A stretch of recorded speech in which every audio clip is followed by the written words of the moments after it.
you guys. Nope, this is the last one. 11 to a customer. Yep, sorry. No worries. I do have to apologize in advance. I am feeling absolutely dreadful today. So I don't know, maybe we've all got the same bug going on, but in the interest of public health, I knew I wanted to come in and talk to you guys one last time, but I'm going to ask Brian to assist me in the checking of your stuff. I don't want to get too close to you. You don't want what I got. This is brutal.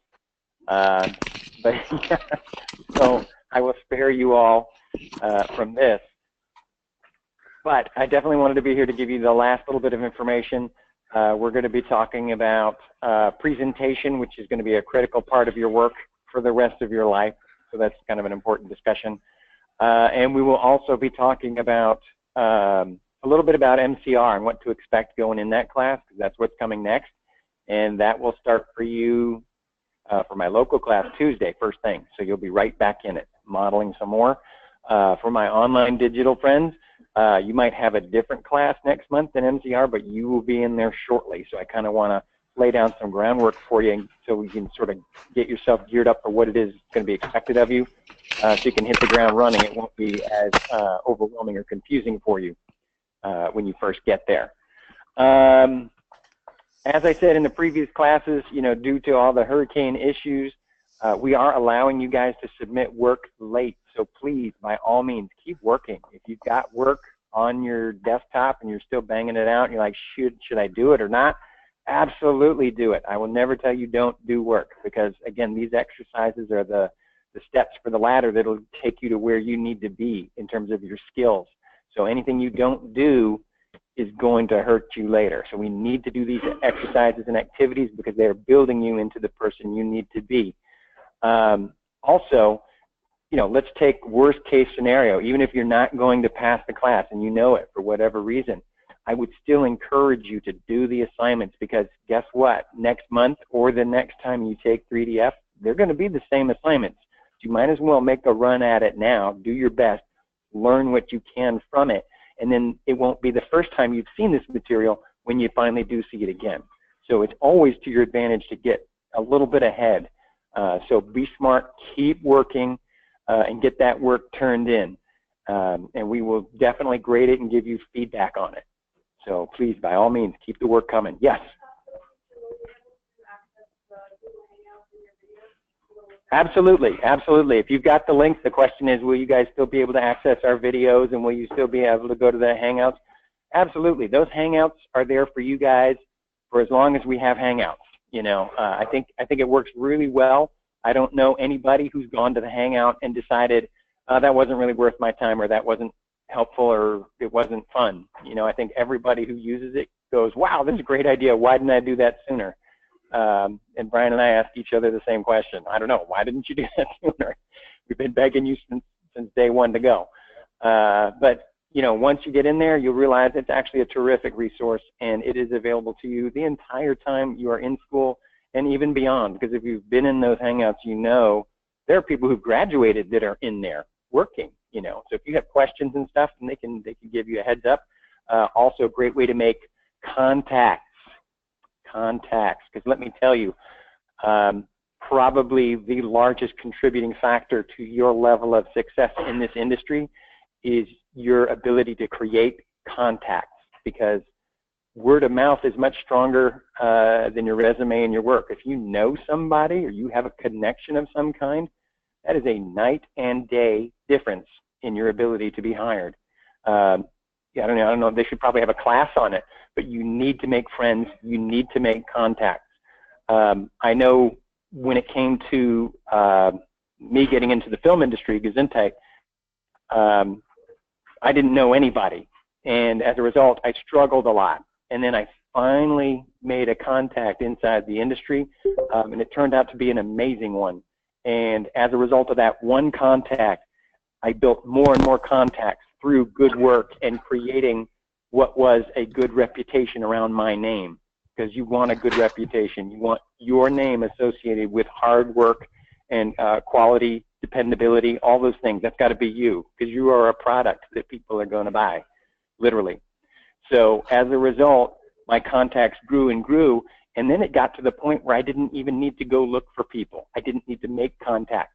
People contacted me, and that was fabulous. In fact, I think my favorite part of the film industry was when I got to the point where people were fighting over me. There would be several companies interested in me at the same time in terms of, you know, this week we're doing something, we need you, are you available? Well, I'm holding for this other company, you know, we're doing a commercial, and I don't think I'm going to be available. And they're like, well, hey, how about we get you a hotel room? How would that, how we sweeten the deal a little bit? You know, how about a couple of dinners on the company? You know, we're filming Victoria's Secret. You know, there's all kinds of variables that will change your mind in terms of who you choose to go with. But honestly, I really, really enjoyed when I no longer had to run down contacts and make connections, and because it was nice to not have that on my plate anymore. But it took a lot of very hard work to get to that point. It's a lot of footwork, and I know it's hard when you're shy. It's not easy to make friends and contacts sometimes, but you really need to do that. And even more so in this world where we have so many different mediums to get a hold of people in. You really got to put yourself out there. I liken the job hunting process to a lot like dating. You know, you can sit at home and whine, but you're not going to go out on a date. You want to meet people, you got to put yourself out there. You got to say hi. You got to be willing to put up with a lot of rejection. In some people's cases, a lot of rejection. But eventually, by law of averages, you're going to find somebody who it works for you with, and then that's a job. Does that make sense? Yeah, absolutely. And again, also a lot like dating. When you have a job, everybody wants to give you a job. When you don't have a job, nobody's interested in you. It's weird how that works. So, hysterical. But anyway, a lot of parallels between life and work, at least from my experience. Maybe other people's it's been different. But anyway, all the way back to my point originally, keep working, keep doing the assignments to the best of your ability, regardless of where you are, what you think is going on. Keep doing work, and Brian and I absolutely will grade it for you, look at it, give you feedback. And you're in this to learn. You're in this to learn and grow. The grade, you know, not overly worried about that. It's the knowledge. You need the knowledge. You need the skill. You need the practice, to be honest with you, if nothing else. So always give it your best effort. Conditions being what they are, there are going to be challenging times, but you do your best. And from that, opportunities present themselves. So you try to bear that in mind. Another little thing that I've found out about the work world. You do your best with whatever they throw at you, and opportunities will make themselves available because your name is associated with success and quality. Hey, who's that guy who did an awesome job on that other thing we did? Boom, that's a phone call. You know what I mean? So you want to be that guy or that girl. So anyway, advice me to you, probably not going to hear it in the classroom, but, well, other than mine. But anyway, any questions about late assignments, what we're still looking at grading, what you need to do? Anybody? Yes. Late assignments can be submitted in the comments section. I know I said don't put stuff in there because a lot of people will try to like sneak them in there, but we are waiving our don't put stuff in the comments section for this month because of obvious reasons. Mother Nature not working well with me despite my emails. But what I would say is oftentimes when you email us a file, it gets caught up in the school's quarantine, which ultimately I might not ever see them. So point being, if you put it in the comment section, I know it's there. Put a little note in there too. Hey, submitted this late. You know, just it sends a notice to me and lets me know I need to look there for it. Because I do my best to scour through everything to make sure I've graded everything I can find. But I will be honest with you, you can miss stuff because the way FSO is structured, there are places where things can be hidden and I don't necessarily find them. Does that make sense? Okay. So yes, please do put them in the comments section. Please do keep submitting work. It is to your advantage in every level. It's a great question. Yes? When is the last day? I have to have everything by Saturday night for my local class. The onliners is a little bit more flexibility. The reason being in terms of the local class, this is an instant repeat class, meaning that as soon as this class is over, if you didn't pass it, you have to come back. because if you move on into MCR and you're not ready, you're going to get pummeled in there. Does that make sense? We got to make sure you're ready for that before you go there. So I have to have my local classes stuff by Saturday midnight. Unfortunately, there's not a whole lot I can do about that after that. If you have a special situation, let me know. I can talk to my supervisor and I'll see what I can do. We're all human beings, and again, our goal is for you to be successful and find ways to make it happen. Does that make sense? So if you've got a special situation, please let me know. But we really would like you to have everything by Saturday. It's much easier. But, you know, like I said, special situations are special situations, and I get that. Believe me, I think my life is a special situation. There's always something crazy happening to me, which is great, though, if you're a writer, because I never run out of material. Another good question. Awesome. Anything from my digital friends? I have not heard from you guys.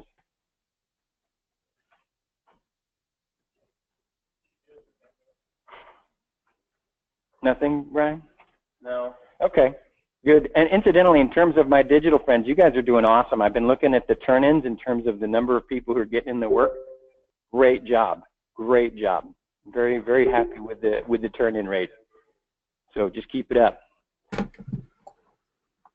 All righty. So we good on all fronts? Anything else? I want to make sure you had a chance to ask. Oh, you got one? Yeah, I'm sorry. The light is right in my eyes and I can't see that. Go ahead. Mm-hmm. You know what? I have not yet finished grading week 3, so I'll say, yeah, go ahead. Yep. Resubmit. If it's not been graded yet, what I would like to avoid doing is you turn something in, I grade it, you turn it in, I grade it. You know, I didn't quite get the grade I wanted yet, so I'm going to keep going until I get it right. Yeah, no, that's totally fine. You know, like I said, if it hasn't been graded, yeah. Go ahead, submit that, your latest submission, and we will grade that. But once those grades are posted, those are the final grades. Does that make sense? Just with the sheer volume of students we have, I couldn't possibly keep up with that. You know what I mean? And it really creates a very unusual environment that just doesn't really exist in a school or a real world environment. So I don't want to create that precedent that kind of thing can happen. Does that make sense? Okay. Good question, though. I like that one, too. Anything else? Cover the light so I can see. No? Okay. All right. I want to make sure I hit everything. Terrific. All right. So let me get to sharing my screen. Brian, let me know if I'm live and in person here.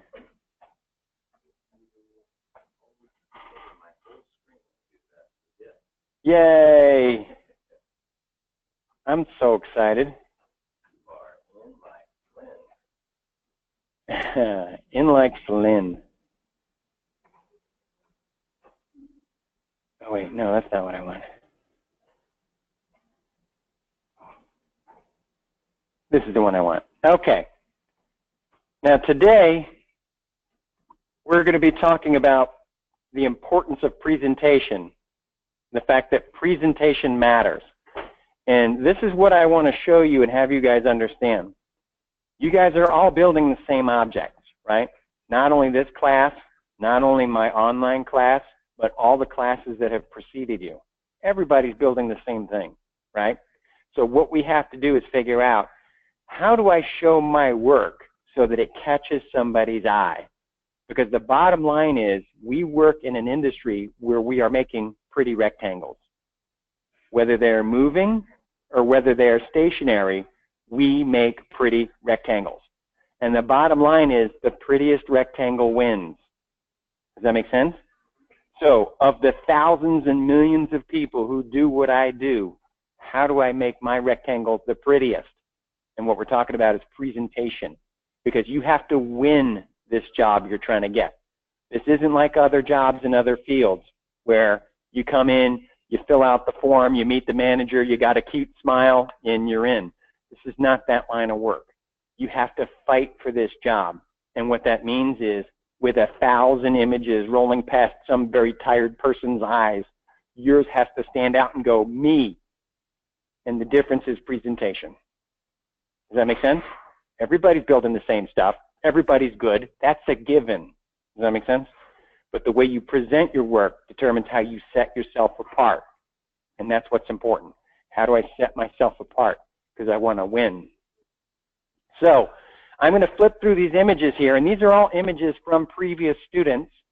Hey, Brian, if you could dim that just a little bit. These are all images made by previous students of their work, right? Their final render image, which is what we're narrowing down on here. And you'll notice that some of them are good, some of them are pretty good, some of them are great. And the difference isn't what they built, it's about the presentation. It's about the pretty rectangle they made. So let's... Exact same scene. Everybody's using the exact same scene. It has, since we switched to this format. Same scene. Everybody's building the same objects. But there's definitely a huge difference in terms of what some of these final renders look like compared to others. And you know which ones are saying, look at me. Does that make sense? So let's take a look at these. Again, as I flip through them, some of them really reach out and grab your attention. Some of them don't. But it has everything to do with the composition of the shot, where things are within the frame, how things look. Am I catching your eye, or are you just moving on?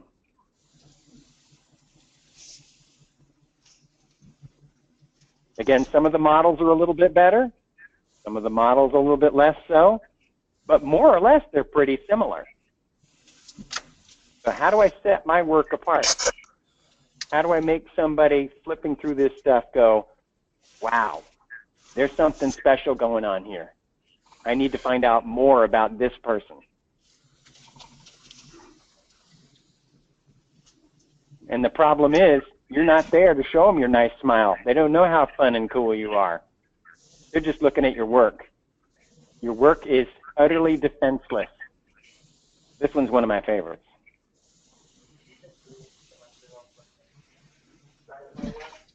Yes. How do you think they did it? That is correct. And refraction is probably an attribute on a material. Does that make sense? You have the knowledge. You just got to dig a little bit. But yep, we're all talking about attributes. But does this make sense? Some of these scenes really catch your eye. And they're not bad. They're not bad by any stretch of the imagination. But some of them really catch your eye and some don't, even though it's all the same stuff. So what we're going to talk about is presentation and why that matters, because you're catching somebody's eye. And what can we do? Go ahead, Monica. Well, that's an excellent question, Monica. And what I allow you guys to do is, if you want to try to tinker with making what looks like a magnifying glass lens and play with the attributes to get that looking like that, I do allow you guys to put glass on the magnifying glass. I do allow you guys to put glass on the gumball machine or create a glass-like material. And remember, you've got to use Arnold materials to do that, because we're rendering with Arnold, so other stuff is going to give you a strange result. But point being, I try to keep the glass to a minimum, because that is going to weigh up your render time, because glass is shiny, glass is reflective, and in the instance of the magnifying glass, it's refractive. So when we start calculating really cool things that light does, that's when our render times go up, up, up. And the whole reason we have you guys rendering with Lamberts only, for the most part, is because Lamberts render much more quickly. They're not as shiny. They do reflect light information, they do reflect color information, but it's to a minimum comparatively. So in the interest of making sure that your render times don't go through the roof, where your project is due and you're not done rendering yet, because that's the worst case scenario, that's bad, right? So we always want to make sure we can finish. So again, if you want to, Monica, create a glass, magnifying glass, definitely go get it. You want to put glass on your gumball machine? Please, by all means. Please don't make the beer bottles glass. You know, that's a lot of glass, and that's going to start getting expensive in terms of render time. And again, I want you to be successful, so I've just sort of created some rules in the interest of sort of bubble wrapping it so it doesn't get you into trouble, because you don't know what things can happen as a result of some of these things. Does that answer your question?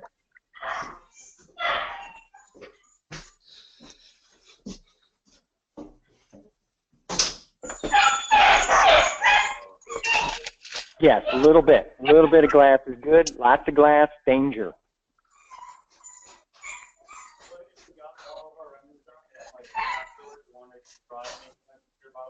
Absolutely, absolutely. I would always encourage you to play. Always, always, always. I'd rather you didn't, but please show them to me. Send them to me because I'd love to see them. But the reason I don't want you to turn those in is because I try to keep everybody on an even playing field. Does that make sense? I don't want somebody to look at yours and go, wow, look at all that glass in there. Well, that's why he got a good grade, because everything was glass. I have to have glass too. You know what I mean? Not true. It's got nothing to do with the glass.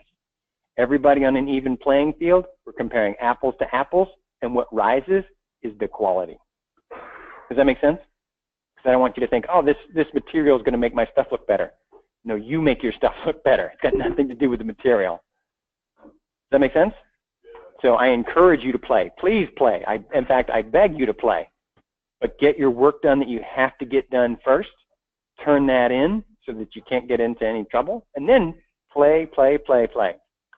One of my mom's favorite sayings is, you got to do your have-tos before your want-tos. So if you just listen to yourself, I have to turn in this work, mostly Lambert's, a little bit of glass. I want to put glass on everything. You know which one you got to do first. So just make sure you keep it in order. All right, great questions, though. Love it. All right, so let's take a look at presentation, and let's talk about why presentation matters and what we can do about making it presentation part of what we're doing.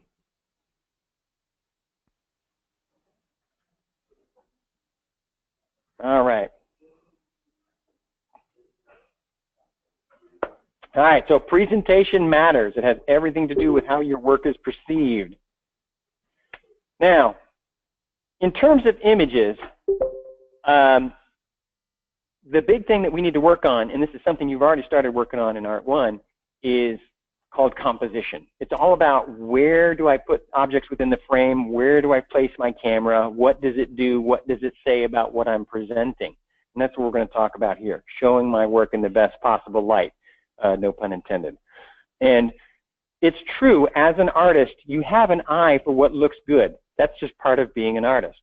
The problem is, you can take your objects and just move them around forever. And then eventually you'll find something that looks good. By default, eventually you'll get there. But here's the thing. Do any of us have all of eternity to move stuff around until we find perfect? No, not at all. Not even close. If you're in this school, not even close. So point being, we need shortcuts. We need to know what looks good.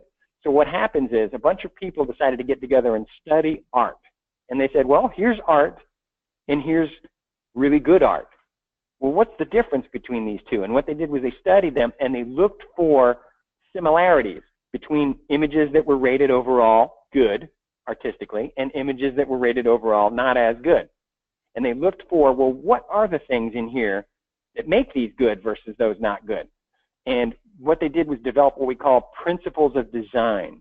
And the principles of design are basically adding names and ideas or formulas to what yields, ultimately, quality art. They say art is in the eye of the beholder, but there's definitely sort of rules, if you will, to guide quality and desirability, appeal, all of those things. And these principles of design are a tremendous shortcut, because if we know what these principles of design are, and again, not from the perspective of I can recite them and what they mean, when you understand what these principles of design are, you can apply it to your own work, and then this is going to be a hit. It's going to yield a quality image because you're using these ideas, as many of them as you can in any given image, and it creates good quality work. So I don't have to noodle with things forever. I can go right to using these principles, and it's going to make my work look so much better. Now, in terms of the principles of design, there are a lot of different ones out there in terms of how many there are and which ones are the more important and what have you. I put together a collection of them that I think are particularly helpful, and I'm going to share them with you and give you some examples of those design elements. And what I'd like you to do is, jot these things down, listen to them, try to understand what it is I'm getting at with it. And then you'll be able to talk about your own work. And I got to be honest with you, being able to talk about your own work using terms, artistic terms, professional artistic terms, really helps in terms of selling yourself. Because a lot of times you'll have somebody critiquing your work and they'll say, well, what were you going for here? I wanted to make it cool. Should I have made it cooler? So that's not, you don't want that to be you. What you want to say is, oh, I'm trying to create this overall feeling of movement. I'm trying to draw the eye through the frame, and this is important. I want that to be a point of focus. Now, all of a sudden, you sound like you're a professional. Does that make sense? So we're trying to incorporate some good language. And again, nothing is per chance. I don't know if you've noticed, but human beings, we are a shiny object species. We love to look at shiny stuff. That's our thing, unfortunately. And also, as sort of a cruel flip side of that coin, not only are we a shiny object species, but we have like zero attention span. So it's like the worst possible combination. So it's got to look great, and I'm not going to look at it for very long. So it better be awesome, and you better bring my eye right where you want my eye to go, because otherwise you're going to miss me. So as a result, we have to work with that. How do I catch somebody's eye and keep it and get them to look where I want them to look? And again, these design ideas will help you do that. All right, so first things first, balance. In terms of balance, what we're talking about is when you look at an image, there's like a weight to the image. And the weight is broken up between the positive and negative space. The negative space being sort of the background or sort of muted, what's going on in the background, not as overly detailed, sort of homogeneous environment, and the objects themselves, which represent the positive field. And it could be light and dark, it could be, detailed or not detailed. There are many ways to create the positive and negative space, but there's a balance to it, or a weight, to where it feels like things are fairly even. Now, something to think about though, we've got balance as a principle of design. There's also something called asymmetrical balance. And that's where one element is significantly more powerful than the other in terms of the weight of the object. And that illustrates how sort of the opposite of a principle or a rule, if you will, can be equally powerful. So something you have to think about when you're doing your artistic design. It doesn't have to follow these rules. Sometimes it's the opposite that is equally or more so powerful. But balance is a very strong one as it creates sort of a pleasing visual element. So, for example, if you take a look at this symbol here, this graphic, which is by definition balance, there's something positive and pleasing about that visually because of the balance. And here's a photograph of a similar concept. Again, there's something there that makes that work for us visually, and it's a balance. Again, positive to negative space and the weight of the objects that we are supposed to be looking at.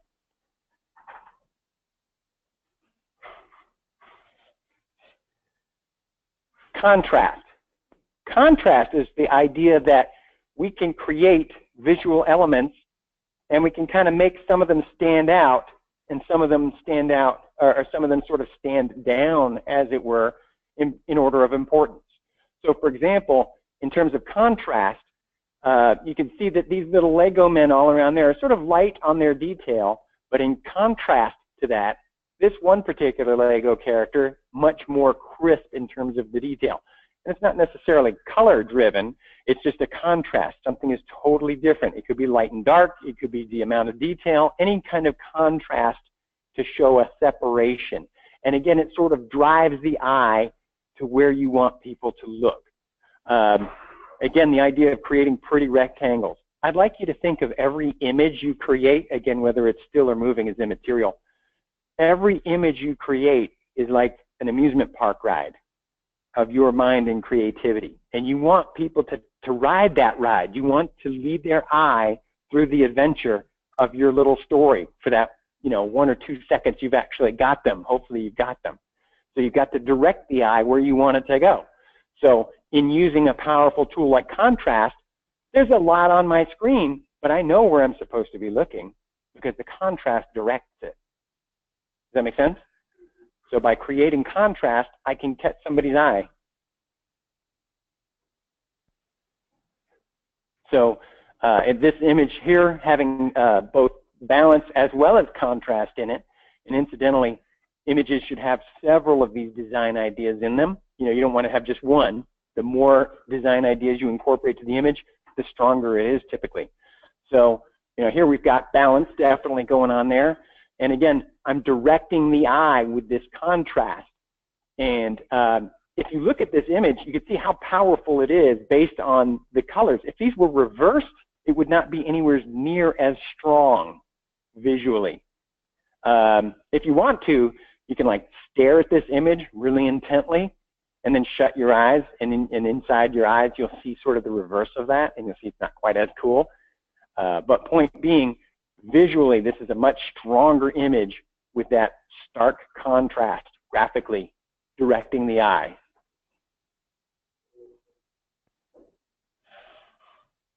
Movement, which was also evident in that last image.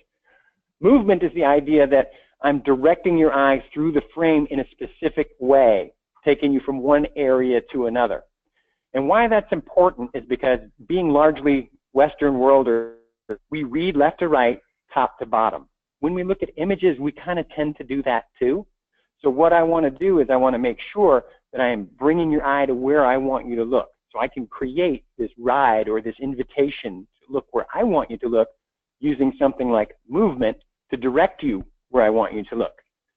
So for example, if you look at this graphic, again, we read top to bottom, left to right, but I go right here, and then I follow that off into the distance. I can't help it. I'm being directed. If you look at this image here, these columns with greater detail demand my attention, right, in stark contrast to this area, which is relatively undetailed, but then I'm directed to the doorway on that temple. So my eye is being led to what I believe to be the most important aspect of my image. Does that make sense? So movement is a very powerful tool to bring the viewer where you want them to go. A lot of these things lead to an element of emphasis. Again, what's the most important aspect of my image? Being a shiny object species with a short attention span, I got to get you to look where I want you to look. I don't want you to miss something, right? The most important thing you need to look at now, right away.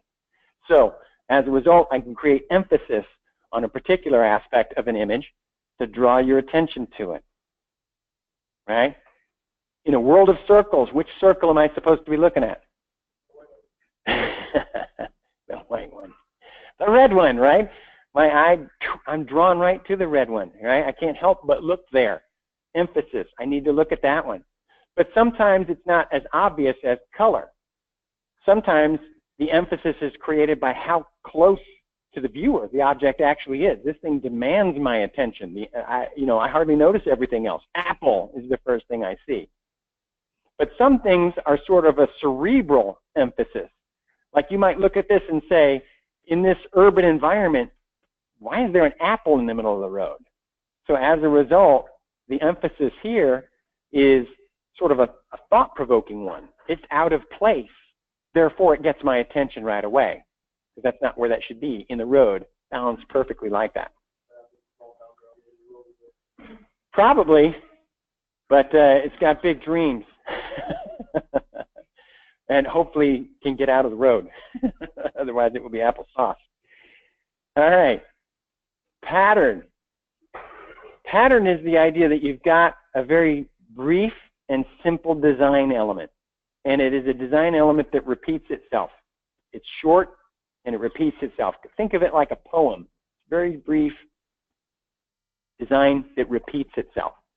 Now, in terms of the visual repetition, here's a very simple example of a pattern, something that happens again and again, is very brief. And again, an image from our world. The bricks just alternate going from long way to short way. They didn't have to do that, but that looks much more interesting visually because they did.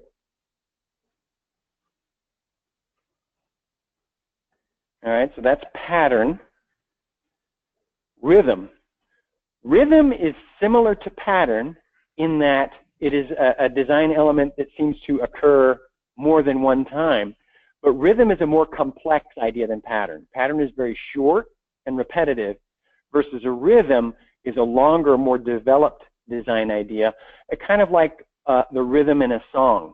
When you're listening to a song, you can kind of tell when the chorus is going to chime right in, right? And that's probably the words you do know. Like the rest of it, you don't. But when the chorus pipes up, you're right there. So point being, there's a predictability to it almost because you expect it. There's a flow that's been established, and that that rhythm is there to the design. And again, because you anticipate it, you expect that to come up again, and then, got it, yes, understanding, right? And art is communication, which the final stop of is understanding. It is. Picture is absolutely worth 1,000 words. It's one of my favorite things. So again, what we can do is we're going to create a still life, but what I want to do is make sure I'm doing things like incorporating movement. I want to create some emphasis. I want to draw attention to certain areas. And placement of these objects can absolutely help me do that. Again, if everybody's building the same things, because believe me, when you guys are trying to get jobs, don't you think pretty much everybody's trying to build an X-Wing? Don't you think everybody's pretty much modeling Wolverine? You know, don't you think whatever movie's out right now, that's what everybody's building? So how do I get people to look at my stuff? And it's presentation. I think people typically overlook presentation because that's the last thing, right? You've done the modeling, you're exhausted, you've done the lighting, you're like, oh great, I know it's done, thank goodness. Just somebody realize how awesome this is and hire me. But what you don't realize is the presentation, that's the win. You know what I mean? How often have you gotten a gift, right? But if it's really neatly wrapped, like a beautiful bow, nice wrapping paper, nice tight wrapping job, you can't even see the tape, there's something more exciting about that, you know? I've gotten some great gifts that came in, you know, a newspaper or a sock or something, right? But there's something about a beautifully wrapped gift that you, I want to open that one. You know, I don't know what's in it. It's not even the biggest box, but I want that one, you know. So that's what presentation is. It's all about the wrapping of that gift that is your work. So we want to make sure we're making it look good and getting somebody's attention. So this is what we're going to do.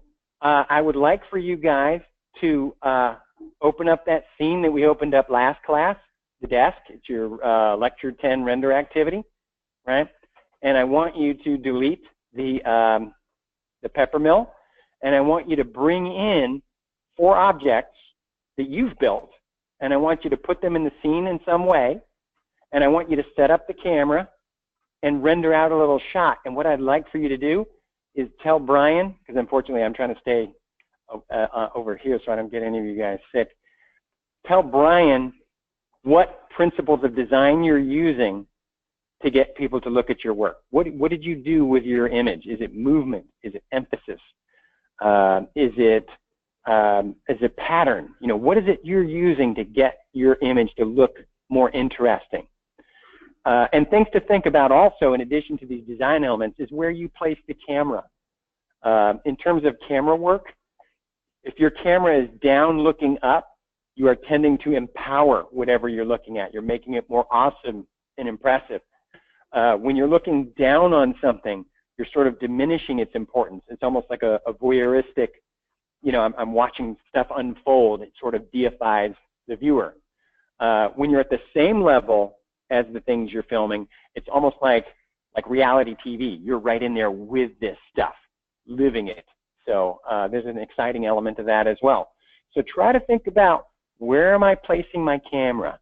How am I using the objects within my scene? Not just the objects you built, but the desk, the lamp. There's all kinds of stuff in there, and they all create lines, visual things that draw the eye around the frame. So how do I create something interesting that makes someone want to look at my work and say, we need to contact this person. There's something happening here. It's that X factor that everybody wants. We need to contact that person. amidst all these other images. This one, there's something happening here, and I'm interested. No, you render it.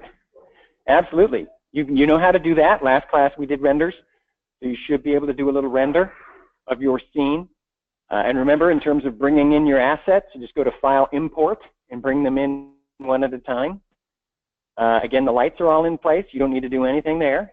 All you're doing is bringing your 4 objects in, placing them in such a way that it's visually interesting, and then move your camera into place, and then let's render that out. Let's create a little image and be able to talk about it and use professional artistic terms to describe your work, because you need to be able to talk about your work. If you are lucky enough to have somebody ask you about your work, you want to make sure you can talk about it intelligently. Because typically, if somebody looks at your work, whether you've asked for it or not, you're probably going to get a critique. And critiques are not intended to be gentle. Critiques are often brutal. No, you're not, Brian. You are a meanie. Critiquing, let me just say, when it comes to critiquing, number one, you always want to try to find people whose opinions you trust and ask them to critique your work. You can ask 100 people, what they think of your work, and you'll get 100 different answers. And you can't make everyone happy. That's not possible. But what you want to do is look for consistency. I asked 10 people to tell me about my work, and they all mentioned different things, but 5 of those people all mentioned this particular thing. So, okay, maybe that's something I need to take a look at, because, again, anything that more than one person is noticing, okay, that's something maybe I need to take a look at as could be improved or what have you. And again, with critiques, what they don't say is what's good and what's working for it. And it's sort of the opposite. We're used to receiving praise for the things we do well. But in the art world, what they don't talk about is what's going well. What they're going to do immediately is jump right in on what's not working, and they will mercilessly let you know about that. So you kind of have to learn to grow a thick skin and deal with critiques, because that is the reality of this field. People you don't know are going to look at your work and rip it to shreds if necessary. And as a line of work, your supervisor, the head of whatever, the leads for whatever project you end up working on for your division, their job is to critique your work. And on a daily basis, they're going to tear it apart and let you know exactly what needs to be fixed, and they don't give you a why. So you just sit down, and whatever they tell you, yes, yes, yes, you write it down, and then you make sure you do all of those things, because the window of opportunity to get a critique from your supervisor is usually pretty narrow. So if they can steal the time to do that for you, you win. And you want to do what they want to do, because that's how you get invited to be on the next project. So you get used to critiques. You get used to how hard they can be. You grow a thick skin, and you learn to realize that when it comes to where art meets business, business wins, and you have to do what business says even if it doesn't make any sense, and realize that they will tell you to do things that you would just, I can't do that, that's so wrong, but you have to go, yes, boss, you're right, great idea, and you do it. And that's kind of tough, because I know, at least from my perspective, the stuff that I've created, my art, I feel like that's a part of me, because I've created that. And what you choose to spend your time on creatively, the limited time we have, it means a lot. So it's kind of tough sometimes, but you realize that where art and business collide, you cannot get too attached to your work. What your supervisors are looking for is about 80% quality, and once you hit that mark, that's all they need, and they'll just take that project right out from under you, even if you don't think you're done with it yet. When they think it's done, it's done. When they think it's not done, it's not done. And you learn to sort of reevaluate or reassess how you work in this field as an artist for hire. Because that's the way it is. That's the reality. We are creating a product. It is art, and you have to have the skill to do it. But it is still, at this level, it's a product. Now, the art you do for you do it the way you want to. That's where you get to go wild and create whatever amazing thing you want to create. You're inspired, you're excited, you create this stuff And I always talk about the art you create for yourself. You know, it's the most rewarding, obviously. But in terms of the art you create for yourself, you have to earn that time. And you earn the time to do your own art by doing the art for hire, because everybody likes to eat. You know, I'm a fan. So you gotta do the work, earn the money, fill up your refrigerator, and then with the time you've earned, now create the stuff that makes you happy and earns you other jobs as a result of your growing and learning as an artist and your constant evolution of who you are as an artist. But it is tough. But anyway, that's why I like to put that out there so you guys can start thinking about art a little bit differently, perhaps, than you have in the past, because that is the reality. Art and business wins. So we got to do what they want. So hopefully that makes sense to you in terms of some advice that I'm hoping will make a difference. How are you guys doing with this project? Is it going okay? Two broken cameras already so far. So. Broken cameras? What? They caught year to see. Oh no. Yeah. Have we? The render cam decided not to move. Oh man. Did we unlock it? F doesn't work. Oh, I got that F thing. Did you guys restart your laptop? Restart your laptop, because I kept my laptop on for a couple of days and I was having that issue with framing not working because I had Substance Painter launched and I didn't want to lose where I was at, and so I restarted my computer. Yeah, tell me about it. Yeah, I don't want to get too close. Yeah. Oh, okay. Okay. No, that's good to know.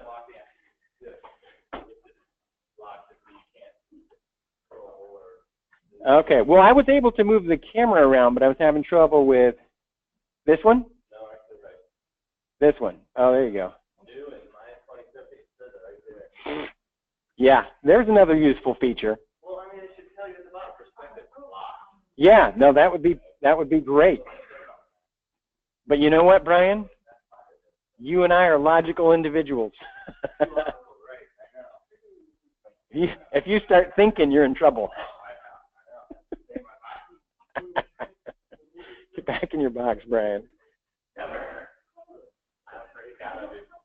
But mine was a different issue. Once I restarted my laptop, I had no more of those problems. Really? Because I had it on for a couple of days during the storm so I could get work done. Oh,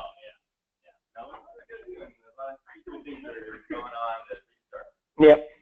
That's my first thing. As soon as Maya is starting to do weird things, or any application, I mean, heck, my TV, when it's doing weird stuff. That's right. Restart. Turn it off, unplug it from the wall, wait 30 seconds for the diode to completely discharge, right, and then plug it back in and start everything up, and then amazing.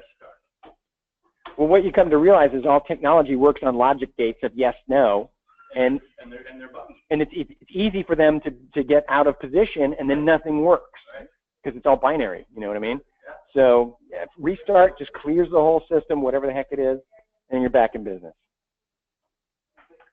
What are you saying here? What's that? The snowman? You're going to melt the snowman down on a gumball machine? Okay, so what's working here? Why is it working? It's cool. What principles of design are making it cool? The negative way to draw. Yes. It helps the contrast and the contrast with the light, dark, yep, and color are a whole nother thing, right? Yep. So you're not going to turn that one in because we're not allowed colors, really. Oh. But yeah. No color. But this one on your this is one you send home, you send everybody, and I have boring in the box teachers that don't let me break out. I'm breaking out. This is what I would do if they would allow me to do.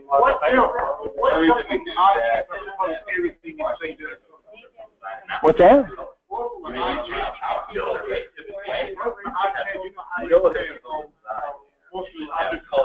Yes.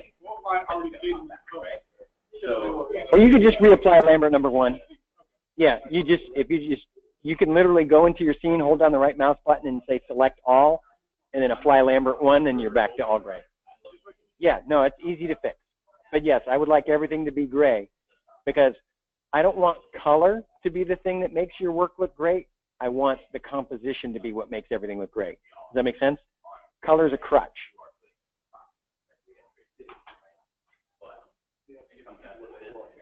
If you were paying yourself to create this, then so I'm paying you, what we're paying you, right, to give us using a structured design, right? Fitting what you can, the best you can, the quality, the most attractive picture you can make. Right? So that's something that I need to explain, but it has to be explained because it's just part of our world, right? Because we love what we do, but the bottom line is we're getting paid to do it. Right? So even if we disagree that this monster should only have 12 arms, you got to put 18 on it because that's what the client wants, right? Yeah. I mean, that's just the bottom line. Yep. So while I'd much rather see this color and all this, this is not what the parameters are, right? And the reason why is because we want you to use this crutch design, not rely on color for the crutch. Like that's always going to be there. You already have a fantastic, you know, just inherent quality years growing up with color and what it does to you, right? So that's going to be easy to put into it, right?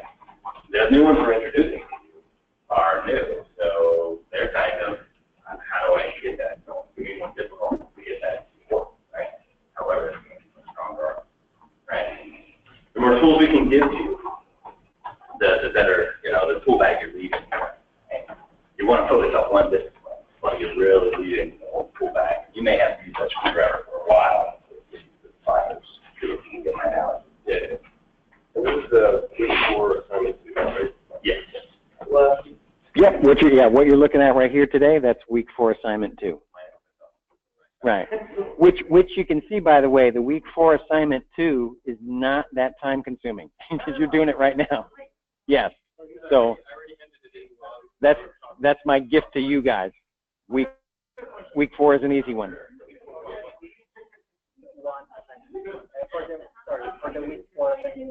Yes. UV mapping.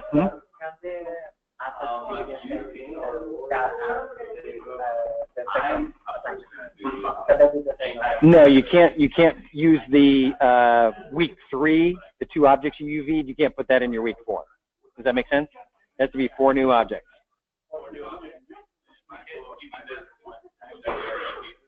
No, you got to UV map them fresh. Yep, because I want to see that you made adjustments. You know what I mean? Like if you just take those 2 and stick them over here.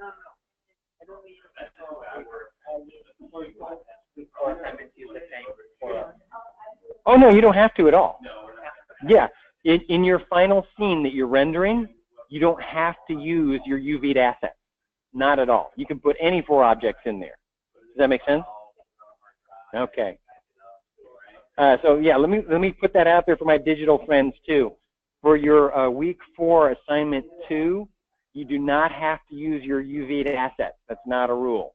So you will UV 4 assets for your week 4 assignment 1, but for your assignment 2, okay, any 4 assets you wish, whether they're UV'd or not, is immaterial. What's nice if they're UV'd is you have the ability to create an AO pass for them because they look way cooler when you put an AO pass on it when you render it. So that is an added bonus. But you do not have to create an AO pass for your render, and you do not have to use your UV'd assets. You may if you wish, but you don't need those. Yes.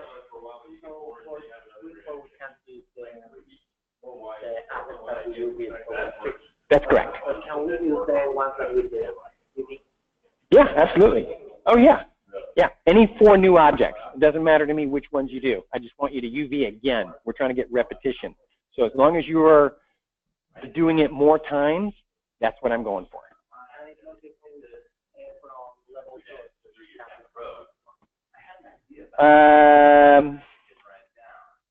No, you could do a level 1. Let me look at the assignment specifically. I don't think I specified which one it is. Oh, did I say you can't do level 1? Okay. All right. Well, then we got to adhere to that. I wasn't sure if I had said that, but if I did, then yes. And don't give me the jar. That's a skill check. We don't put the jar in anything. Yeah, level 1, yeah. Mm-hmm. Right? But this shows how to start something, finishes, right? It also shows that Yeah. the whole life. What I would say is render it out first and have something you can turn in, and then move the light if you want to.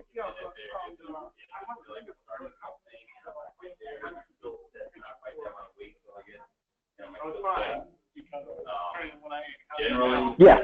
Oh, good. Yeah, no, if you want to play with stuff, by all means go ahead and play, but make sure you've got something you can turn in first. Because what I'm worried about is if you mess with something and you don't know what you did and you can't get back to it, now all of a sudden it's too late and you can't fix it. Does that make sense? So I don't want you to get into a situation where you're in trouble.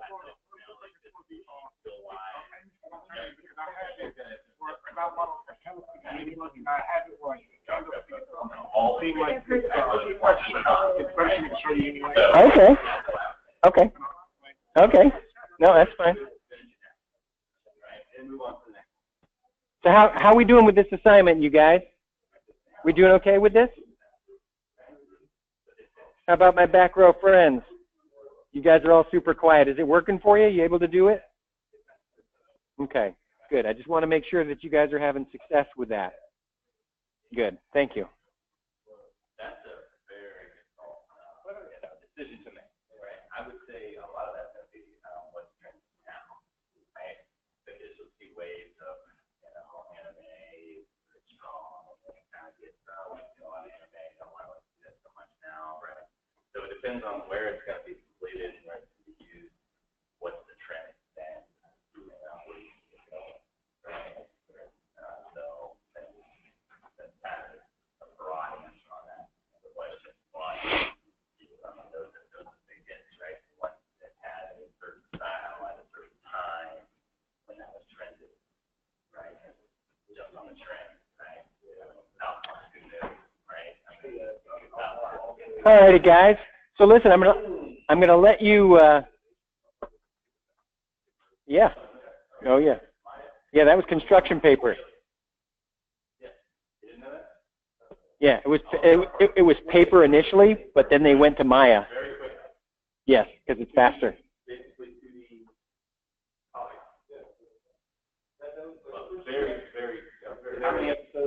I don't know how many were actually paper, but I know the very first one was paper. Was it the first two? And then they went right to Maya because it's way faster and easier.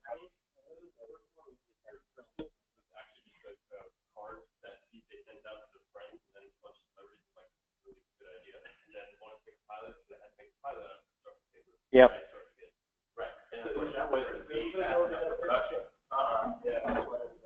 That is correct. And they love Maya. All right, so guys, I'm going to let you keep working on this right now if you need to, but I want to talk a little bit about model creation. As you can see by the slide on the screen here, there is no skill check for class number 11. And basically what you're doing right now is your week 4 assignment 2. So if you're getting this done, that's already done and knocked out. So good for you. But in terms of model creation, there's definitely some things I want to talk to you guys about.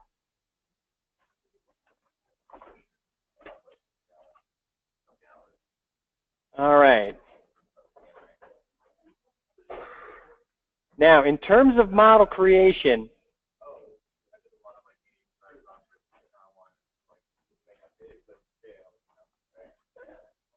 something I wanted to talk to you guys about, because the question came up several times through the course of the month, and it usually does. There were a lot of questions about the 3 key, and there was a lot of questions about smoothing geometry. What exactly is going on? What does that mean? When do we use it? When do we not? And we didn't even get into it in this class because there's a whole other technique called modeling for smooth, which is something that you're going to be introduced to when you get into model creation. And that's the idea that you build geometry knowing that prior to render time you're going to smooth it. But there's some things about that you need to understand. Now, in terms of what's going on, I'm going to demonstrate for you using these 2 cubes. Some of you may have noticed that when you select a piece of geometry and you press 3 on your keyboard, all of a sudden it goes from a square pointy object to a rounder, softer object. And what's happening here is Maya is showing you what your geometry would look like, and this is an approximation of what it would look like if you smoothed the geometry using the Smooth Geometry tool, if you did it 2 times, subdivided it twice. And just to give you an idea, I'm actually going to do it using this cube over here. And I'm going to go to Edit, Mesh, and, oh wait, I think it's under Mesh. There it is, under Mesh, Smooth. You'll see that's subdivided once, and then here's subdivided again. And when you look at these 2 objects, they look identical. And that's because Maya is calculating out what they would look like if you smoothed it twice. And smoothing, I'd like you to think of it like taking sandpaper to an object. It's basically sanding it down. Now, you might look at these 2 pieces of geometry and say, hey, this has fewer faces. I want to do this. But that's not at all true. Maya, when it calculates out geometry, it calculates these the same. Does that make sense? It looks like it's lighter. It's not. It's calculating it exactly the same mathematically. But this is an approximation of what the geometry would look like before you smoothed it. Now, in terms of the smoothing of geometry, something that you've got to be careful of, because typically what happens is, you know, as soon as students realize that when you press 3, things look smoother, yay, it's the automatic make it look awesome button. And as long as it looks good in 3 mode, it must be okay. But the problem is, when you're working with models, you don't want to be doing any work in what we call 3 mode. So for example, I can make an adjustment to this piece of geometry and, you know, make this really cool looking couch, you know, or maybe that's a button on a jacket, or a sled for some kid to slide in, right? And what happens is, when I press back to my 1 key, you see I've created catastrophically bad geometry. You know, we've got all kinds of problems with this geometry in its 1 mode. And you might think, oh, well, but it looks good in 3, so it must be fine. But that's not at all the case, because when it comes to the process of UV mapping, which we just learned for the first time in this class, most of us, and when it comes to the process of rigging, or creating the skeleton that makes stuff move, we rig the base 1 level 1 mesh. We UV map the base 1 level 1 mesh. We're not UVing the level 3. So the problem is, you have to have good, sound, efficient, quality geometry to be able to do those things, the UV mapping and the rigging. So you still, like, the stuff you learned in here is going to be completely pertinent throughout your entire modeling career. You've got to have light, efficient, clean, good quality geometry in order to have an easier time with the UV mapping, to have an easier time with the rigging. So the 3 key is not a shortcut to making your models look better, but it is a useful tool, because you can use a process called modeling for smooth to make your geometry look better. So for example, in this class we learned that edges create shape, edges hold shape, so they do these things. Well, one of the things that we can use edges for is to help sort of reduce the effect of creating additional subdivisions in our geometry. So for example, I can use my Insert Edge Loop tool, and I can drop additional edges on this geometry, and in these areas where it's reinforced, because you'll notice that these edges aren't really affecting the shape at all, but in the areas where those edges are reinforcing what's going on, when I hit the 3 key, it's changing the way the geometry changes. So right here I've got a very soft transition, and up here I've got a little bit more crisp. So what you find out is that by moving these edges, I can actually change how soft or how hard these edges are just by moving them somewhat on the geometry, and I can create different interesting shapes. So we will often model using what we call holding edges, so that when we get right up to render time, okay, now I press 3 on my keyboard to smooth the geometry out and make it look nicer. Does that make sense? But it's still very important to have nice, clean, light, efficient geometry on your base 1 level 1 mesh. And that's why we stress the importance of that, because the 3 key is not really meant to make it fabulous. It's like the frosting on the cake. That's that last little bit that makes it amazing. But it's not meant to carry it, right? If the cake is bad, who cares if the frosting's good? So point being, the 3 key will not completely bail you out. Now, in terms of model creation, let me just show you a little bit of what to expect from there. No, it's not that bad. No, it isn't, Brian. You're scaring them, and it's not even Halloween. No. No boot shaking.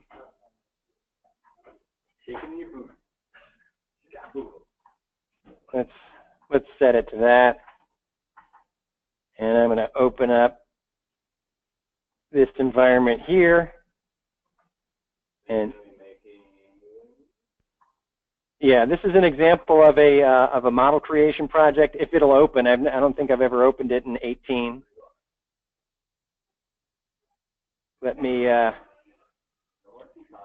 select all, and I'm going to assign Lambert 1 to it. And these are all Lamberts. There we go. There we go. Now everything's made of Lambert. But here's an example of a project for model creation, and what you can see is it's just like 3DF. We're just building objects, right? But the difference is we're building a lot more of them, right?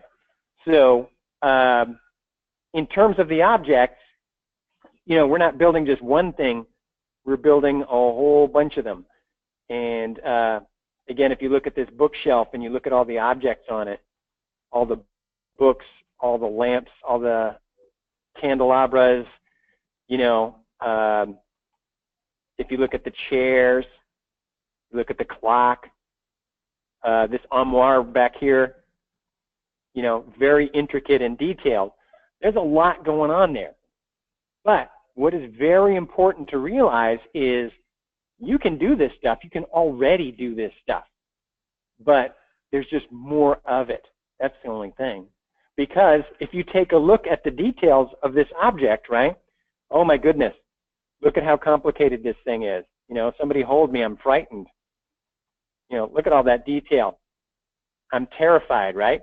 But if you get up close to the different parts, right, and you look at how it's made, I can make that. I can make that. I can do that. I know how to do that already. So the truth of the matter is, the object as a whole may be intimidatingly complicated, right? But if you break it down to the parts that it takes to make it, you guys can make those parts already. You know how to do that. Does that make sense? So really the only variable is time, because what it's going to take is a lot of time to make all that detail. Does that make sense? Now, the difference between 3DF and model creation, they're expecting more quality out of you. They want the work to be better, right? They're going to teach you some new tools and some new techniques, so you're going to learn all kinds of stuff, because there's no way we could teach you everything you need to know in one month, you know, or else Full Sail would be a 1-month class. And what would all the other teachers do? So point being, you know, they wouldn't be happy. They'd be working somewhere else. So bottom line, you're always going to be learning new stuff, better stuff, new techniques, interesting things, and they will all help you to model. But the one variable that you don't have, well, you do have control over, is time, because it's going to take time to build all this stuff. Now, luckily for my local class, model creation is a standalone class. You don't have anything else with it.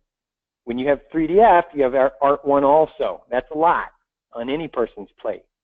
When you're in model creation, you have just model creation. The bad news is the guy who teaches model creation knows you only have model creation. So they expect you to put out good quality work because you don't have anything else to do.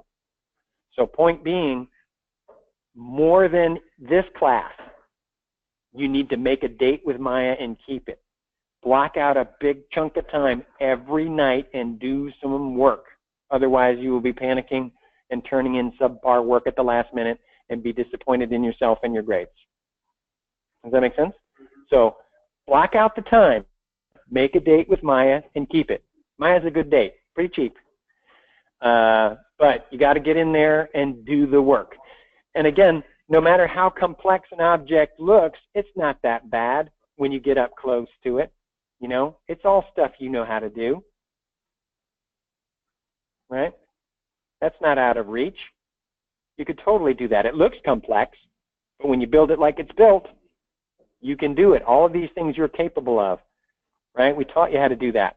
And they'll even teach you more stuff. And again, other interesting and fun shortcuts. You know, again, this candelabra. Oh my goodness, it's awful. No, not really. I just have to build this piece right here. I got to build this piece right here. Right? Duplicate that into 4. Model that middle. It's not that bad. Does that make sense? The work is there. We've learned how to do this kind of stuff, so you can do it. Time is going to be the variable. And if you use your time well, you're going to do great. If you don't use your time well, you're going to have a hard time. And for my digital friends, I don't believe you have model creation next, but when you have model creation, again, the expectations are higher. You've only had standalone classes, so nothing new there for you. But again, I would strongly recommend you block out big chunks of time, you know, several hours a night if you can do it, and just do it. You'll be so much happier with the result in the long run. And that's always the goal. As an artist, it's really hard to work when you're not happy. I know for me, that's the case. I want to be happy. I want to be positive. I want to be excited about what I'm working on, because it's so easy to stop working. And, you know, you get frustrated with stuff. You don't want to do it anymore. I'm sick of this thing. Is it not over yet? As much as I don't typically quote artists, George Lucas one time said something that I thought was awesome. He said that artwork is never truly finished. It's only abandoned. And I absolutely agree with that, because there's a point where you just get so sick of it you can't look at it another second and you just throw it out. I'm not working on this anymore. So that happens. So work hard when you have the opportunity to work hard, and get the work done while you're still excited about it, because it is hard to maintain that momentum. So get in there and do the work, definitely. Again, you'll be able to build all kinds of super fun stuff. And just to kind of give you an idea, let me open up a character for you guys. I know some of you were asking about modeling characters, which is, again, super fun. I love modeling characters.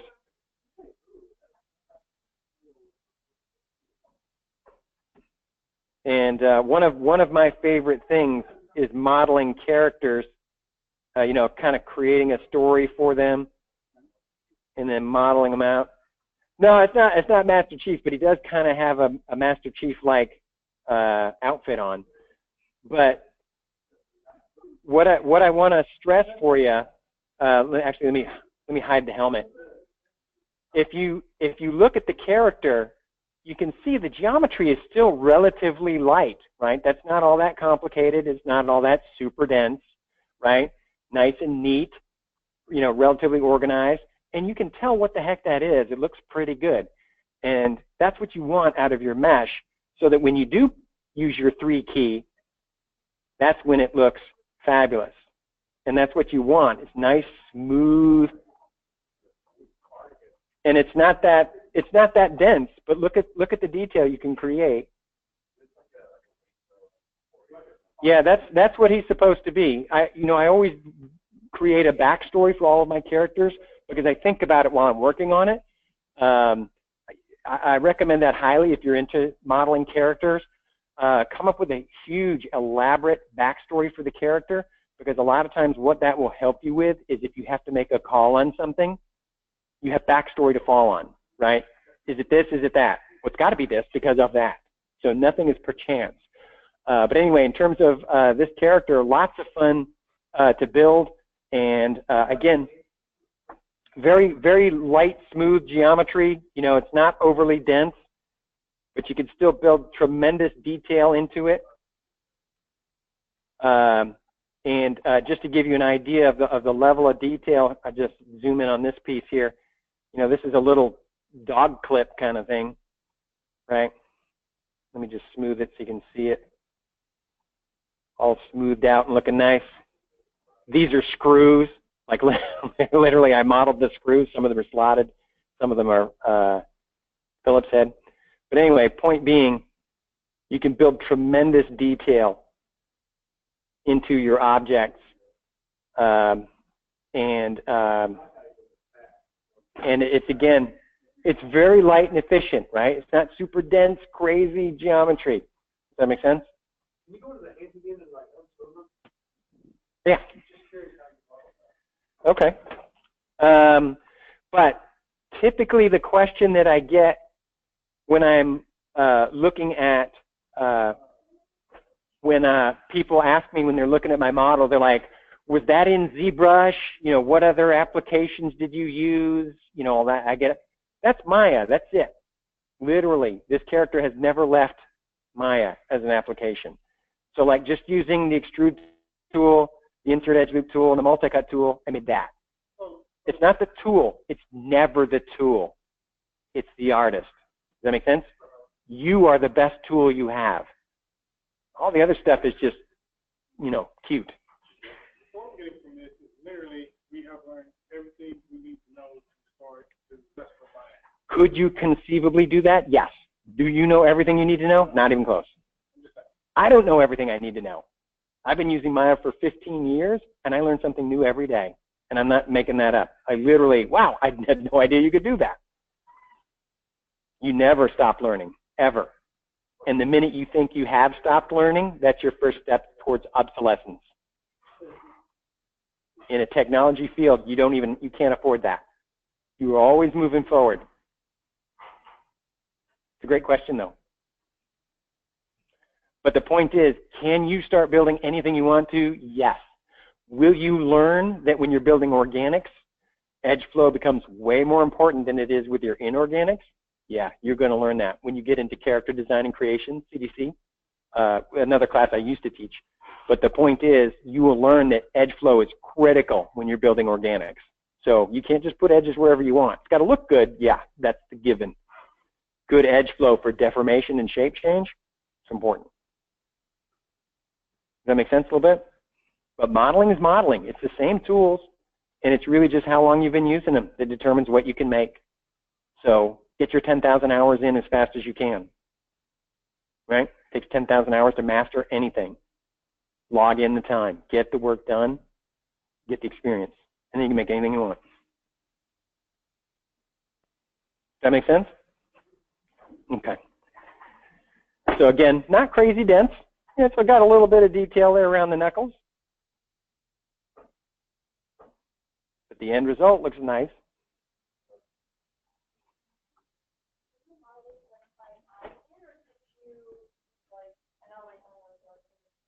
Yeah, no, I used image planes.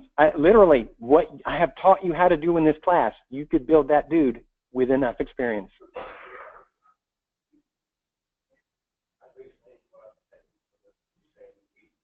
Yeah, everything's in pieces. Build it like it's built. Again, the stuff we learned in here, those are the tools you need to do it. At what point would you have to like actually make the inner workings of the thing, like a code or like? Only if it's going to be an exploded view. Like for example, if I was doing a character that was going to be in a medical, in a doctor's waiting room or something where you're trying to explain to a patient what happens when you get a colonoscopy, you know, then I'm going to have to build some of the insides. Do I have to build all of the insides? Nope, nobody's ever going to see the brain in the colonoscopy, therefore I don't have to build the brain. But the other parts, you're going to see those, so you got to make them. So what I'm getting at from what you just said is, if we're not going to necessarily see that part, don't build it. No, it's a waste of your time and efforts. You know what I mean? But if you're trying to show a camera and everything in it, our camera is so cool, look what it can do, and all the pieces blow out, and you want to show the inside, yeah, then you're building every dang piece in there, right down to the last screw. But at what point is the thing that you have to like put inside a model functional, or is it not? Yeah, only if you see it. Yeah, only if you see it. If your character talks, you better build teeth, tongue, you know, uvula, all that stuff is going to have to be in there. But like that, if you build like a model of a phone, but the inside of the phone are never seen, you're able to still work like a phone in game or whatever. Yeah. No, it's a waste of calculation to build the stuff that you don't see. In fact, it has to do with what platform it is. Because if you're building a game that's going to be on a handheld platform, like a little DS or a little tablet or something like that, you're going to build that phone totally different than if you're building it for the Xbox 360. Does that make sense? And you've all been playing games, you see level Yep. of detail. I mean, the plant is a single polygon plane when it's far away. Yep. And you believe that because it's a picture on it, right? But as it gets closer, it starts getting a little bulkier. It starts having some 3D depth. By the time you are sitting like a phone, right? A phone would be across, it'd just be a plane with a picture on it. As the character comes over and is looking at it, it's a completely different model, right? You know, Jeff and I was a student here, right? And he went to Weta and modeled King Kong. Right? He modeled over 50 King Kongs for that one movie because of different shots, far away, close, what animation had to be in there. Yep. Right? Build for the shot. Yeah. So don't how it's going to be perfect, right? So it's really a huge loaded question when you ask Steve. He's like, well, how much detail? Yeah. No, it's hard to answer those questions, but I would always point right back to what do I need this to do? And that was what we learned, like day 1 or 2? What do I need this to do? Oh, well, King Kong talks. Okay, then. We're making teeth. We're making gums. We're going to make the uvula. You know, we're going to make the tongue because this one talks. Well, this one smiles really big, or, you know, this one uses a lot of L-related words. So I got to make sure that shape works really well in terms of my phonemes for that particular character. So, you know, all of those variables, what do I need it to do? And that all comes from storyboards. Show me the storyboards. What am I doing? What is it? Yeah, pre-pro. And that's why that's so critical. Because if you waste your time hours and hours building something you'll never see, something else is going to suffer, right? More time you spend on this, less time on that. Does that make sense? Okay. And you, again, what do I need it to do? And I don't care what discipline you're in, what job you're doing. What do I need it to do will tell you the answers to the questions you need to know, or give you the thoughts to ask the questions you need to know. Does that make sense? So, and that's why I tell you guys, you don't just sit down and build, what do I need this thing to do? And then you approach it from there. And all things fall into place after that. As far as character modeling, did you start off with one shape and then model that, or did you do anything in it? No, I hardly ever use Booleans. I don't like the result that I get from it, even when I'm very careful. It typically, there are a few specific instances where Booleans was amazing. It totally saved me because it was the only way I could do it with any relative ease. The overwhelming majority of the time, Gesundheit, I do not use it. Does that make sense? But that's just me personally. Everybody's workflow is different. But I try to avoid the Booleans if I can. With the greatest body, you just start with a circle or a shape and then... Nope, I started with a cube. So like you start with a shape and then model the entire body from that. Yep. Now the difference is I did make the hands in a separate file and I did make the head in a separate file because I'm using different image planes for that because there's greater detail. And then I have to attach them later, which we learned from Booleans. We have to make sure that objects have the same number of edges or at least an even number so that we can attach them to each other. And that's where we get into combining and merging vertices. You know, again, other things we learned how to do in here. So you'll be surprised at how much you actually learned in here and how far that'll take you with wherever you want to go with modeling. Brandon wants you to unwrap that chain. Is it unwrapped around his arm? Oh, I can't unwrap it. I can't unwrap it, but I'll tell you what, I'll get really close to it right here.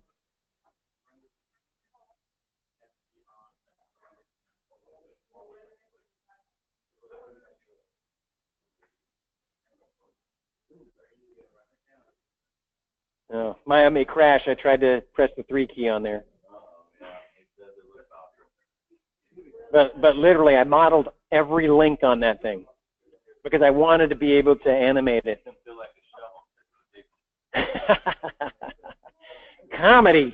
I like it. So That must have taken forever to make. it was a long time. Well, because I had to model each piece, and then I had to UV each piece, but then it's just a series of duplicates.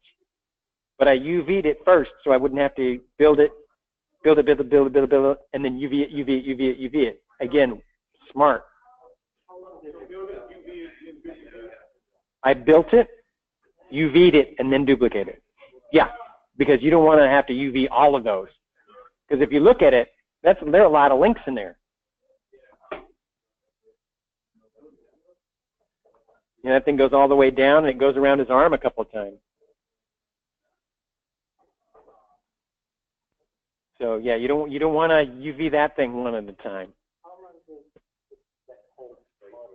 Oh, that's actually a terrific question. I can't answer that because I built it while I was working here.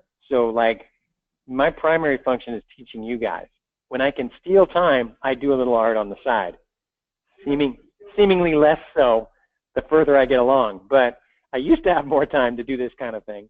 So I would work on it here and there, and sometimes it would sit for months before I could get back to it because there's just too much going on. So that's an excellent question. How long did it take? And the answer is I really don't know. But what I can tell you is it was a lot of fun. I learned a lot, and just like everything else, I was a much better modeler when I finished the thing than when I started it, because you grow and evolve as an artist throughout your entire every project you do, and that's why I try to get you to do as many as I can, because through the repetition you get better. Did you model the clothes in the same thing? Oh yeah. Oh yeah. Yep. All the clothes are modeled in Maya. No, not Maya. I know I mean, do it in a separate file. Nope. Right in here. Yep. Duplicated the faces of the body to make sure it fit properly. Because you don't want to be showing. Yeah, what shape did he start with? As a cube? It was a cube. A freaking cube? Yeah. This? Yeah. Honestly, it started life as a cube, just like everything else we've learned to model.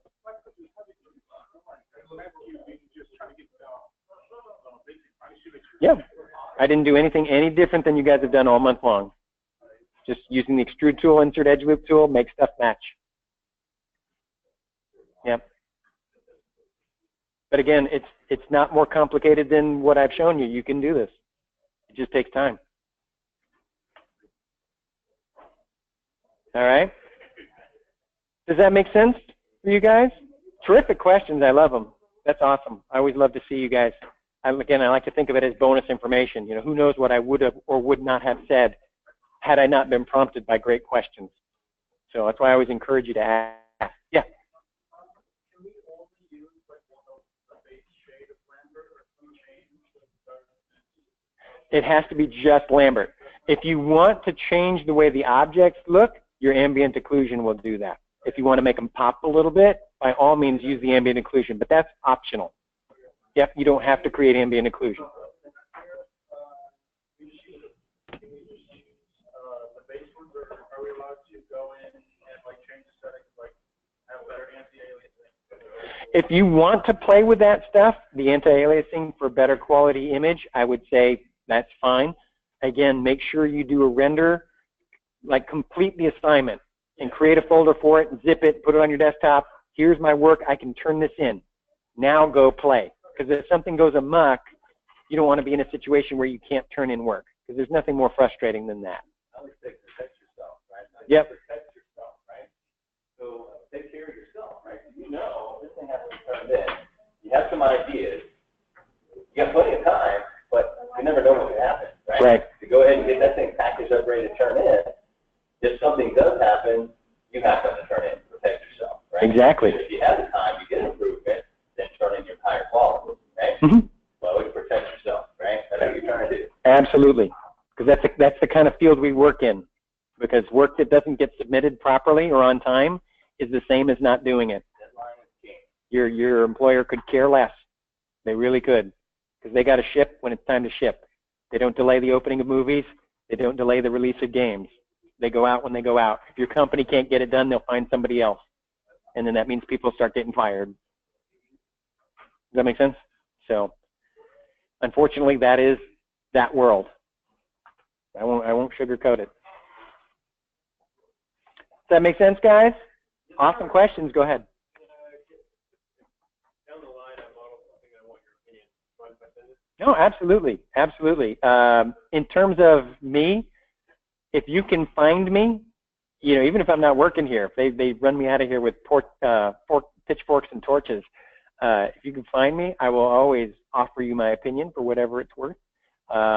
You can think of me as like a book on your shelf. So if you need some help or suggestions or another set of eyes to look at your work, you are always welcome to send stuff to me.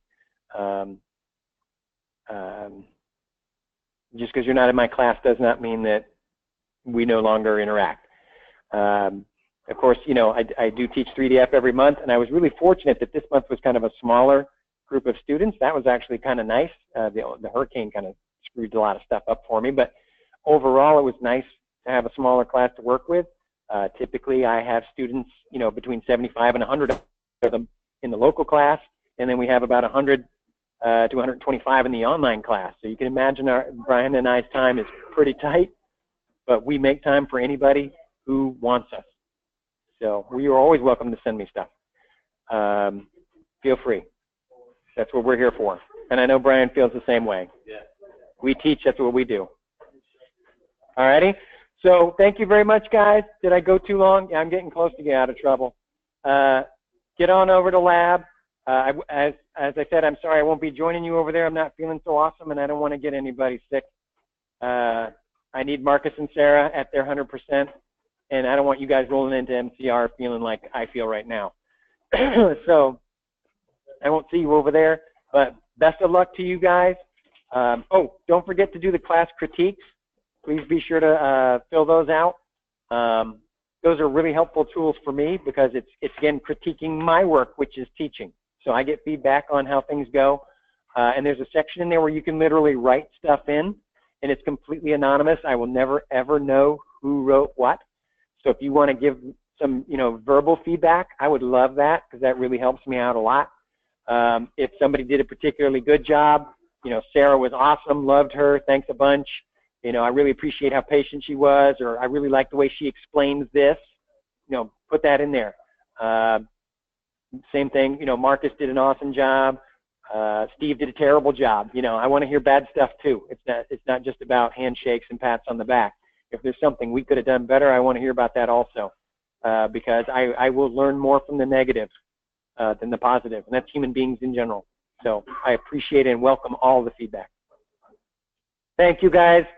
Good luck in model creation, and I will be looking at your work whether you know it or not. We all the instructors all show each other work, so I'll be very impressed to see where you guys go from here. So best of luck. Take it easy. You've been a lot of fun. Get it done. You too, my online friends. Keep it going. Keep fighting. It's not an easy path. It requires a lot of self-discipline, a lot, and I know that. Me personally, I don't know if I could learn this material in an online environment, but that's just me. Everybody's different. If you can do it, awesome. Stay with it. It will make a difference. Again, make a date with Maya and keep it. That's the most important thing I can tell you. Time is your enemy most of the time. So good luck to you guys. Thank you.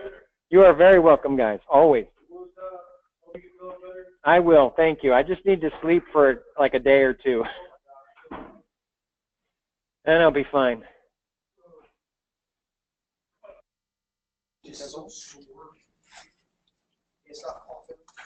Yes, what's... I just wanted to thank you. It was delightful. Oh, good, thank you. Thank you. I would shake your hand, but I don't want you to get sick. But I appreciate the sentiment. Thank you. And honestly, I love students who are as eager and excited and interested as you are. I know sometimes it's hard to be the one who's always asking questions. You feel like you're bothering people. You are never bothering somebody.